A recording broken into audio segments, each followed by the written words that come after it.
आप सबको नमस्कार। आप सबको हमारे काला ज्ञान एकेडमी चैनल पे स्वागत है।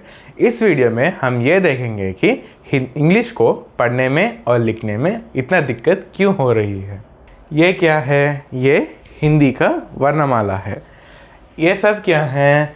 ये सब साउंड्स है। साउंड्स का एक अक्षर का रूप है और इन सब से हम क्या लिखते हैं? इन सब से हम यहाँ पर हम लिखते हैं और सबको क्या कहते हैं? ये भी साउंड्स है लेकिन उनका अक्षर रूप है। अगर यहाँ देखें तो ये छा मतलब एक साउंड है, उस साउंड का ये एक अक्षर का रूप है।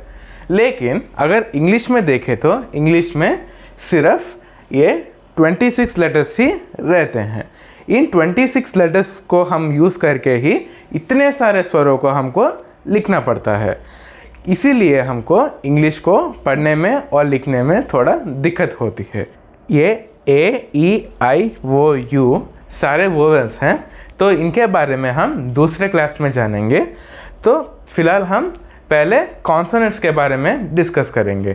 पिछले वीडियोस में हम बी, सी और डी के बारे में ऑलरेडी डिस्कस कर चुके हैं। उनके वीडियो का लिंक मैं नीचे डिस्क्रिप्शन में दूंगा। और आज के वीडियो में हम लेटर एफ के बारे में हम जानेंगे।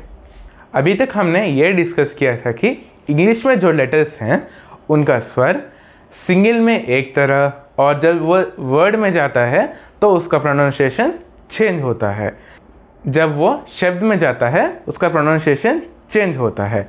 और इंग्लिश में लेटर का जो प्रोनाउंसिएशन है वो उसके पोजीशन के ऊपर डिपेंड करता है। जैसे कि ये एफ है, ये अभी सिंगल है, तो इसको हम कैसे बोलते हैं? इसको हम एफ करके हम इसको पढ़ते हैं। जब यही एफ वर्ड में जाता है तो इसको हम फ करके हम इसको पढ़ते हैं। जब यही एफ सिंगल में रहता है तो इसको हम एफ करके पढ़ते हैं, और जब ये वर्ड में जाता है इसको हम फ करके हम इसको पढ़ते हैं। अभी हम एक एग्जाम्पल से देखेंगे। ये क्या है? ये मेंढक है। इसको हम इंग्लिश में क्या कहते हैं? इसको हम फ्रॉग करके हम इसको बोलते हैं। अगर हम एक एक लेटर को पढ़ेंगे तो क्या? एफ, आर, ओ, जी। अब हम इस सब को मिलके पढ़े तो फ। ये सिंगल में एफ करके और शब्द में जाने के बाद इसको हम फ करके हम इसको पढ़ते हैं। सो ये क्या होगा? फ्रॉग, फ्रॉग, फ्रॉग करके हम इसको पढ़ते हैं। जब ये अकेले था तो इसका साउंड एफ था, और जब ये वर्ड में आया तो इसका साउंड फ बन गया। तो अभी हम दूसरा एग्जाम्पल से देखेंगे। तो ये क्या है? मछली है। तो इसको हम इंग्लिश में क्या बोलते हैं? इंग्लिश में हम इसको फिश करके हम इसको बोलते हैं। अगर हम एक एक लेटर को पढ़ेंगे तो एफ, आई, एस, एच। अब इन सबको मिला के पढ़ेंगे तो क्या होगा? ये इश, फिश करके हम इसको पढ़ेंगे। तो यहाँ पर क्या हुआ? जब ये सिंगल था तो इसको हम एफ करके हम इसको पढ़े थे, और जब ये वर्ड में आया तो इसको हम फ करके हम इसको बोलने लगे। तो अभी हम दूसरा एग्जाम्पल से देखेंगे। तो ये क्या है? ये पंखा है। इसको हम इंग्लिश में क्या बोलते हैं? फैन। तो अगर हम एक एक लेटर को पढ़ेंगे तो ये एफ, ए, एन। अभी सबको मिला के पढ़े तो क्या होगा? फ, एन, फैन, फैन करके हम इसको बोलते हैं।